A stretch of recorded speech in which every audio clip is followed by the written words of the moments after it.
வணக்கம். நாளைக்கு நம்ம சிதம்பரத்தில் மகர ஜோதி தரிசனம் நடைபெற இருக்குது. எங்கே நடைபெற இருக்குது தெரியுங்களா? சிதம்பரம் அண்ணாமலை நகரில் உள்ள ஐயப்பன் கோவிலில் தான் மகர ஜோதி தரிசனம். பொங்கல் அன்னைக்கு நாளைக்கு மாலை 6:15 6:30 மணிக்குள்ளே நடக்க போகுது. சபரிமலைக்கு போயிட்டு நீங்கள் மகர ஜோதி தரிசனம் பார்க்க முடியலையே அப்படின்னு வருத்தப்படுறீங்களா? ஒன்றும் பிரச்சனை இல்லைங்க.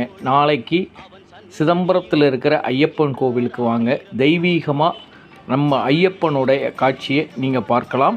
மகர ஜோதியாய் ஐயன் இங்கு காட்சி தரப்போகிறார்.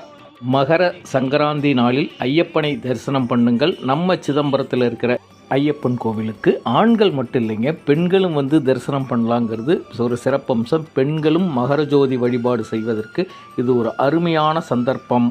பொங்கல் அன்னைக்கு ஐயப்பனை தரிசனம் செய்து மகர ஜோதி வடிவில் ஐயனை தரிசனம் செய்து வாழ்வில் சகலவிதமான நன்மைகளையும் பெற்றிட ஐயப்பன் வழிபாடு. பொங்கல் அன்னைக்கு மகர ஜோதியை கண்டு பரவசம் அடையுங்கள்.